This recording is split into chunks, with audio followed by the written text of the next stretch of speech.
Hello friends, आप सभी का फिर से स्वागत है आपके अपने channel yummy recipe with mummy में। वैसे तो आप देखकर समझ ही गए होंगे कि आज की रेसिपी क्या होने वाली है।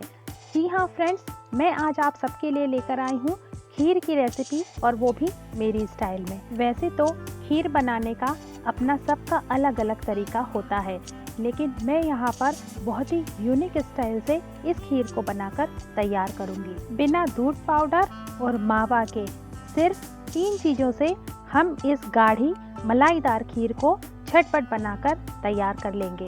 तो फ्रेंड्स, वीडियो बहुत इंटरेस्टिंग होने वाला है और इस रेसिपी से जुड़ी हुई कुछ इम्पॉर्टेंट टिप्स मैं आपको ज़रूर बताऊंगी। तो वीडियो को एंड तक ज़रूर देखिएगा, और यदि अभी तक आपने मेरा channel yummy recipe with mummy subscribe नहीं किया है तो प्लीज़ मेरे चैनल को ज़रूर सब्सक्राइब कर लीजिएगा।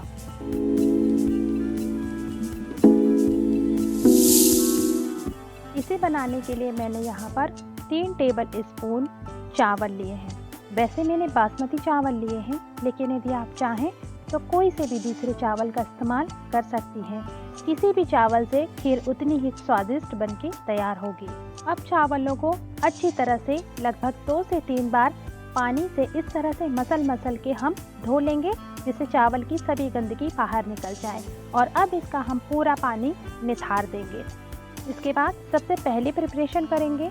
इसके लिए 1 टीस्पून घी मैंने एक कढ़ाई में लिया है, और जो मैंने चावल धोए थे उन चावलों को पूरा का पूरा हम कढ़ाई में डाल देंगे। इस टाइम पर हमें फ्लेम बिल्कुल लो रखनी है, और अब हमें हमारे चावलों को धीमी आंच पर सेकना शुरू कर देना है। शुरुआत में चावल चूँकि भीगे हुए हैं, इस वजह से थोड़े से चिपचिपे लगेंगे, मगर 1 से 2 मिनट तक सेकने के बाद ही ये बिल्कुल इस तरह से सूखे सूखे हो जाएंगे। बस अब यदि आप इस स्टेज पर चाहें तो थोड़ी सी फ्लेम को बढ़ा दीजिए, और लगभग 2 मिनट के लिए इसी तरह से चलाते हुए चावलों को सेक लीजिए। 2 मिनट तक सेकने में ही चावलों में से हल्की हल्की खुशबू आने लग जाएगी, और इनमें से क्रैकल होने की आवाज़ आने लग जाएगी। बस इसी स्टेज तक हमें चावलों को सेक लेना है। हल्का सा बादामी कलर भी आ गया है, और अब हमारे चावल पूरी तरह से सेक के तैयार हो गए हैं। गैस की फ्लेम को बंद कर देंगे और चावलों को अच्छी तरह से ठंडा कर लेंगे। जब चावल अच्छी तरह से ठंडे हो जाएं, तब एक मिक्सर की जार लेंगे और सभी चावलों को इस मिक्सर की जार में डालकर एकदम बारीक पीस लेना है। ये देख लीजिए, इस तरह से मैंने सभी चावलों को इसमें ले लिया है, और एकदम बारीक दाना हो जाए उतना हमें पीसना है। पानी वगैरह का इस्तेमाल कुछ भी नहीं करना है, सिर्फ सूखा पाउडर जैसा हमें इसका तैयार कर लेना है। आप देख लीजिए, बहुत ज़्यादा बारीक चावल के दाने हो गए हैं, और ये खीर बनाने के लिए पूरी तरह से तैयार है। इस तरह से जब हम खीर बनाएंगे तो हमारी खीर का टेस्ट बहुत ज़्यादा गुना बढ़ जाएगा। अब उसी कढ़ाई में जिसमें हमने चावलों को सेका था, उसमें मैंने 1.5 लीटर दूध ले लिया है। ये दूध गर्म किया हुआ है, और उसमें अच्छी तरह से मलाई भी पड़ गई है। यदि आप चाहें तो पैकेट वगैरह का दूध का इस्तेमाल भी करके उससे खीर बना सकती हैं। 1.5 लीटर दूध में 3 टेबल स्पून चावल का जो प्रपोर्शन मैंने बनाया है वो बिल्कुल परफेक्ट है। अब शुरुआत में दूध को इस तरह से चलाते हुए हमें इसे उबलने देना शुरू कर देना है। अब दूध गर्म हो गया है, और यहाँ पर मैंने कुछ केसर के धागे गर्म पानी में भिगो दिए थे और उसे डाल दिया है। अब उसे भी अच्छी तरह से दूध में मिला लेंगे, और अब दूध को अच्छी तरह से उबलने देंगे। 4 से 5 मिनट में ही ये देख लीजिए, दूध अच्छी तरह से उबलना शुरू हो गया है। बस इस स्टेज पर जब दूध अच्छी तरह से उबलना हमारा शुरू हो जाएगा, तब हमने हमारे जो चावल को पीसा है उस चावल को हम इसमें पूरी तरह से डाल देंगे। इस स्टेज पर आपको ध्यान रखना है कि फ्लेम को आपको बिल्कुल लो कर देना है, नहीं तो चावल की गुठलियाँ बन जाएंगी। बस चावल के पाउडर को अच्छी तरह से इसमें डाल दीजिए, और 2 से 3 मिनट तक इसे इसी तरह से चलाते रहिए, जिससे कि चावल बर्तन के तले में न चिपके और पूरी तरह से दूध में घुल मिल जाए। अब आप थोड़ी देर में ही देखेंगी कि चावल अच्छी तरह से पकना शुरू हो गया है। इस स्टेज पर आप फ्लेम को मीडियम कर दीजिए, और चावलों को 5 से 6 मिनट के लिए इसी तरह से दूध में पका लीजिए। ये देख लीजिए, आप थोड़ी देर बाद ही चावल का दाना काफ़ी अच्छी तरह से पक गया है। और इस स्टेज पर अब हम इसमें डाल देंगे थोड़ी सी चारोली के दाने। ये खीर में दिखने में भी काफ़ी अच्छे लगते हैं और इसका टेस्ट भी काफ़ी अच्छा आता है खीर में। अच्छी तरह से चारोली को हम हमारी खीर में मिला लेंगे और इसे 2 से 3 मिनट तक और पकने देंगे। ये देख लीजिए, चावल का दाना हमारा लगभग पककर तैयार हो गया है। अब इस स्टेज पर हम यहाँ पर लगभग आधा कप शक्कर का डालेंगे। वैसे शक्कर का नाप बिल्कुल परफेक्ट है, लेकिन यदि आप थोड़ा ज़्यादा मीठा खाते हैं तो आप 2-3 चम्मच शक्कर और डाल सकती हैं। इसके बाद शक्कर को भी अच्छी तरह से हमारी खीर में हम मिला लेंगे और इसके बाद हम फ्लेम को मीडियम हाई कर देंगे, जिससे हमारी खीर काफ़ी अच्छी तरह से उबल जाएगी और काफ़ी जल्दी भी बन जाएगी। बस 4 से 5 मिनट तक आप इसी तरह से खीर को उबलने दीजिए और आप देखेंगी कि चावल का दाना पूरी तरह से पक गया है और हमारी खीर भी काफ़ी ज़्यादा गाढ़ी हो गई है।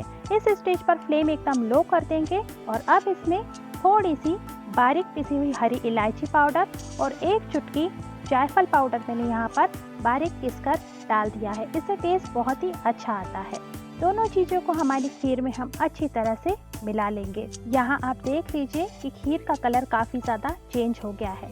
इसके बाद में मैंने 1 चम्मच पिस्ता की कतरन डाल दी है और 1 चम्मच ही थोड़े से किशमिश डाल दिए हैं। इन सभी चीज़ों को आप अपनी पसंद के अनुसार डाल सकती हैं। अब सभी चीज़ों को अच्छी तरह से मिला लेंगे और अब हम यहाँ पर गैस की फ्लेम को बिल्कुल बंद कर देंगे और अब हमारी खीर पूरी तरह से बनकर तैयार है और अब इसे इसी तरह से ठंडा होने देंगे। आप देख लीजिए, खीर काफ़ी ज़्यादा गाढ़ी हो गई है और काफ़ी अच्छी भी दिखाई दे रही है। वैसे अभी ये काफ़ी गर्म है, जैसे जैसे ये ठंडी होगी वैसे वैसे ये काफ़ी ज़्यादा गाढ़ी होना शुरू हो जाएगी। मैं आपको यहाँ पर जूम करके दिखा देती हूँ कि खीर पास से कितनी अच्छी दिखाई दे रही है और चावल का एक एक दाना काफ़ी अच्छी तरह से पका हुआ है और बहुत ज़्यादा मोटा दाना चावल का बिल्कुल भी नज़र खीर में नहीं आ रहा है। अब एक छोटी सी प्रिपरेशन करते हैं ड्राई फ्रूट की। इसके लिए एक तड़का पैन में मैंने 1 टीस्पून घी ले लिया है और इसमें मैंने कुछ काजू के टुकड़े इस तरह से हाफ करके डाल दिए हैं और थोड़ी सी बादाम की कतरन भी मैंने इसमें डाल दी है और सिर्फ कुछ सेकंड के लिए, मतलब थोड़ी सी देर के लिए बस इस तरह से हम सौटे कर लेंगे हमारे घी में। बहुत ज़्यादा देर तक बिल्कुल भी नहीं पकाना है और ब्राउन बिल्कुल भी नहीं करना है। अब हम हमारे इस ड्राई फ्रूट के तड़के को खीर में डाल देंगे। यदि आप चाहें तो बिना इस तरह से फ्राई किए भी डाल सकती हैं, लेकिन यदि इस तरह से डालेंगी तो खीर का टेस्ट बहुत ज़्यादा बढ़ जाएगा।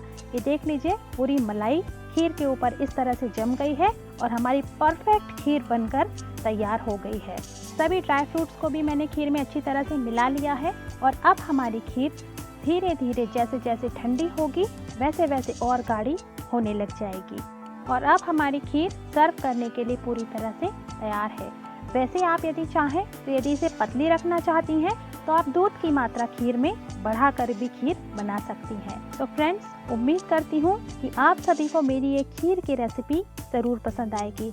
अब इस रेसिपी से जुड़ी हुई कुछ इम्पॉर्टेंट टिप्स मैं आपको ज़रूर बता देती हूँ। सबसे पहले तो आप इस बात का ध्यान रखिए कि आप जब भी खीर बनाएं तो उसमें चावल को इसी तरीके से हल्के से घी में बिल्कुल लो फ्लेम पर सेक के ही खीर बनाएं, क्योंकि जब चावल घी में अच्छी तरह से सिक जाते हैं और जब हम पीस के उन्हें दूध में डालते हैं तो उसमें जो सौंधापन होता है घी का, वो खीर में बहुत ही अच्छा आता है और बिना मावा डाले भी खीर का टेस्ट बिल्कुल मावे जैसा होता है। दूसरा, आपको इस बात का ध्यान रखना है कि जब भी आप चावल का पाउडर दूध में डालें तो आपकी फ्लेम एकदम कम होना चाहिए।